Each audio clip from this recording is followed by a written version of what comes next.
Lahore central jail में 23 मार्च 1931 की शुरुआत किसी और दिन की तरह ही हुई थी। फर्क सिर्फ इतना था कि सुबह सुबह जोर की आंधी आई थी, बहुत तेज।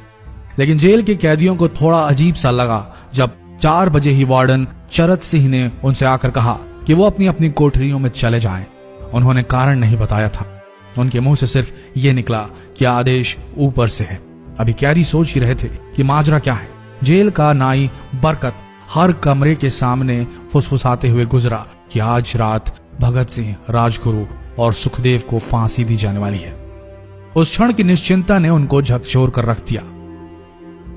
कैदियों ने बरकत से मनुहार की कि वो फांसी के बाद भगत सिंह की कोई भी चीज जैसे पेन, कंघा या घड़ी उन्हें ला कर दें ताकि वो अपने पोते पोतियों को बता सकें कि कभी वो भी भगत सिंह के साथ जेल में बंद थे। बरकत भगत सिंह की कोठरी में गया और वहां से उनका पेन और कंघा ले आया। सारे कैदियों में होड़ लग गई कि किसका उस पर अधिकार हो। आखिर में ड्रॉ निकाला गया, लाहौर कॉन्स्पिरेसी केस। अब सब कैदी चुप हो चले थे। उनकी निगाहें उनकी कोठरी से गुजरने वाले रास्ते पर लगी हुई थी। भगत सिंह उनके साथ फांसी पर लटकाए जाने के लिए उसी रास्ते से गुजरने वाले थे। एक बार पहले जब भगत सिंह उसी रास्ते से ले जाए जा रहे थे तो पंजाब कांग्रेस के नेता भीमसेन सच्चर ने आवाज ऊंची कर उनसे पूछा था, आप और आपके साथियों ने लाहौर कॉन्स्पिरेसी केस में अपना बचाव क्यों नहीं किया? भगत सिंह का जवाब था, इनकलाबियों को मरना ही होता है क्योंकि उनके मरने से ही उनका अभियान मजबूत होता है, अदालत में अपील से नहीं। वार्डन चरत सिंह भगत सिंह के खैर ख्वाह थे और अपनी तरफ से जो कुछ बन पड़ता था उनके लिए किया करते थे। उनकी वजह से ही लाहौर की द्वारकादास लाइब्रेरी से भगत सिंह के लिए किताबें निकलकर जेल के अंदर आ पाती थी। भगत सिंह की जेल की जिंदगी काफी कठिन थी।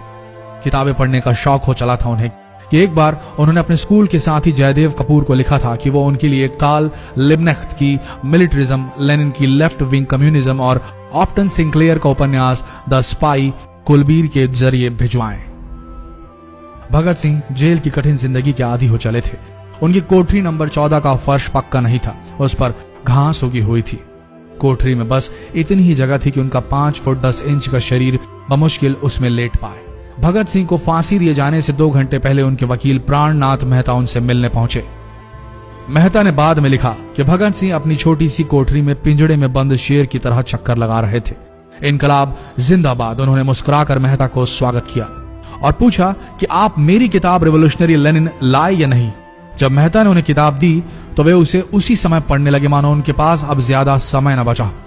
मेहता ने उनसे पूछा कि क्या आप देश को कोई संदेश देना चाहेंगे। भगत सिंह ने किताब से अपना मुंह हटाए बगैर कहा, सिर्फ 2 संदेश, साम्राज्यवाद मुर्दाबाद और इनकलाब जिंदाबाद।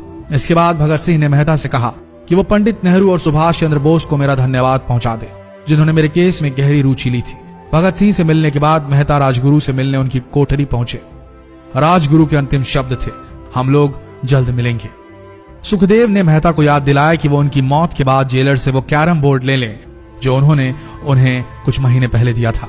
मेहता के जाने के थोड़ी देर बाद जेल अधिकारियों ने तीनों क्रांतिकारियों को बता दिया कि उनको वक्त से 12 घंटे पहले ही फांसी दी जा रही है। अगले दिन सुबह 6 बजे की बजाय उन्हें उसी शाम 7 बजे फांसी पर चढ़ा दिया जाएगा। भगत सिंह मेहता द्वारा दी गई किताब के कुछ पन्ने ही पढ़ पाए थे। उनके मुंह से निकला, क्या आप मुझे इस किताब का एक अध्याय भी खत्म करने नहीं देंगे? भगत सिंह ने जेल के मुस्लिम सफाई कर्मचारी बेबे से अनुरोध किया कि वो उनके लिए उनको फांसी दिए जाने से 1 दिन पहले शाम को अपने घर से खाना जरूर लाएं। लेकिन बेबे भगत सिंह की इच्छा पूरी नहीं कर सके क्योंकि भगत सिंह को 12 घंटे पहले फांसी देने का फैसला ले लिया गया और बेबे जेल के गेट के अंदर ही नहीं घुस पाए। थोड़ी देर बाद तीनों क्रांतिकारियों को फांसी की तैयारी के लिए उनकी कोठरियों से बाहर निकाला गया। भगत सिंह, राजगुरु और सुखदेव ने अपने हाथ जोड़े और अपना प्रिय आजादी गीत गाने लगे। कभी वो दिन भी आएगा कि जब आजाद होंगे हम, या अपनी ही जमीन होगी या अपना आसमान होगा। फिर इन तीनों का एक एक करके वजन लिया गया। सबके वजन बढ़ गए थे। इन सब से कहा गया कि अपना आखिरी स्नान करें। फिर उनको काले कपड़े पहनाए गए लेकिन उनके चेहरे खुले रहने दिए गए। चरत सिंह ने भगत सिंह के कान में फुसफुसा कर कहा कि वाहे गुरु को याद करो। फांसी का तख्ता भगत सिंह लिए बोले, पूरी जिंदगी मैंने ईश्वर को याद नहीं किया। असल में मैंने कई बार गरीबों के कलेश के लिए ईश्वर को कोसा भी है। अगर मैं अब उनसे माफी मांग लूं तो वो कहेंगे कि इससे बड़ा डरपोक कोई नहीं। इसका अंत नजदीक आ रहा है, इसलिए ये माफी मांग रहा है। जैसे ही जेल की घड़ी ने 6 बजाया, कैदियों ने दूर से आती कुछ पद चांपें सुनी। उनके साथ भारी बूटों के जमीन पर पड़ने की आवाजें भी आ रही थी।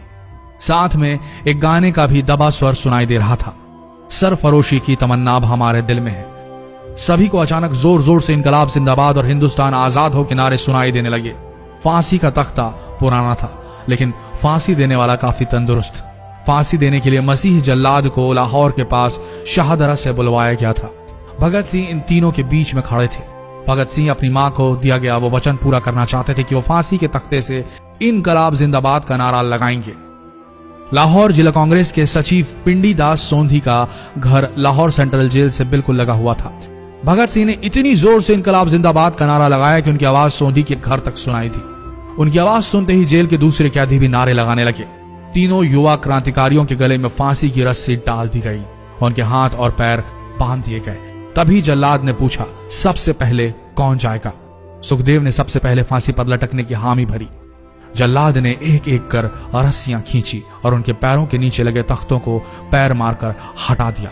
काफी देर तक उनके शव तख्तों से लटकते रहे। अंत में उन्हें नीचे उतारा गया और वहां मौजूद डॉक्टरों लेफ्टिनेंट कर्नल जे नेल्सन और लेफ्टिनेंट कर्नल NS सोंधी ने उन्हें मृत घोषित किया। एक जेल अधिकारी पर फांसी का इतना असर हुआ कि जब उससे कहा गया कि वो मृतकों की पहचान करें तो उसने ऐसा करने से इनकार कर दिया। उसे उसी जगह पर निलंबित कर दिया गया अंग्रेजों द्वारा।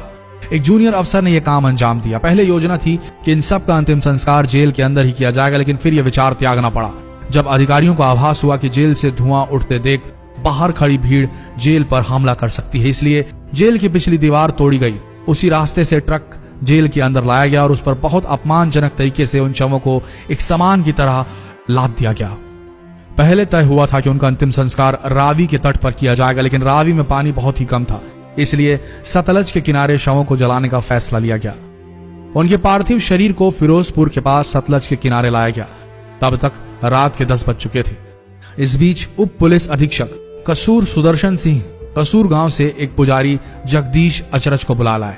अभी उनमें आग लगाई ही गई थी कि लोगों को इसके बारे में पता चल गया। जैसे ही ब्रितानी सैनिकों ने लोगों को अपनी तरफ आते देखा, वो शवों को वहीं छोड़कर अपने वाहनों की तरफ भागे। सारी रात गांव के लोगों ने उन शवों के चारों ओर पहरा दिया।